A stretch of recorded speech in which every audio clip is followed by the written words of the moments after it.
may kwento ako. Isa akong lalaki. Share ko lang ang intimate love and fantasy ko.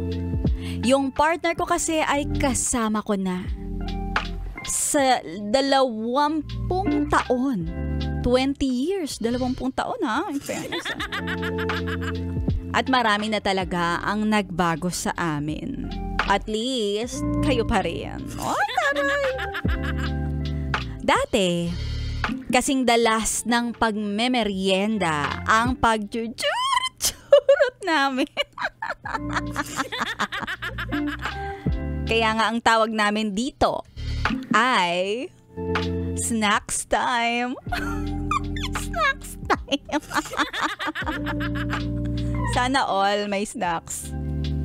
Pag sinabi ko na, honey, gusto ko ng snacks, paparoon na kami sa kwarto para magmeryendahan. Ngunit ngayon, ang dami nang nagbago. Yung partner ko, lagi nang sinisikmura. Kaya ayaw niya na ng snacks. Ako naman, hinahapo na kapag napapagod. At sabi nga ng partner ko, ulo ko na lang daw ang matigas sa akin. Kaya ang aming bagong bonding ay magpamasahe. Massage. Wow! Gusto ko rin yan. Kumukuha kami ng private room.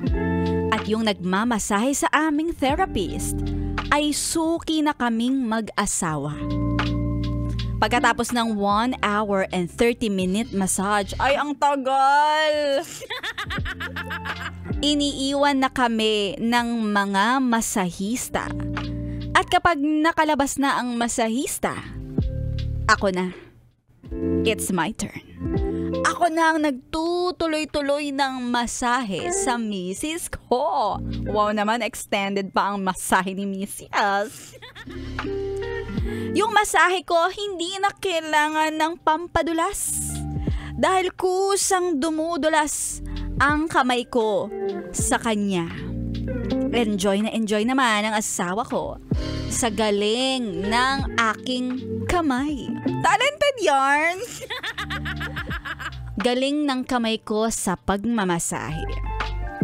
Kaya naman, this 2025, kahit pa sabihin natin na tumatanda na kami, at least masasabi namin, solid pa rin kami. Ay! Kayo na!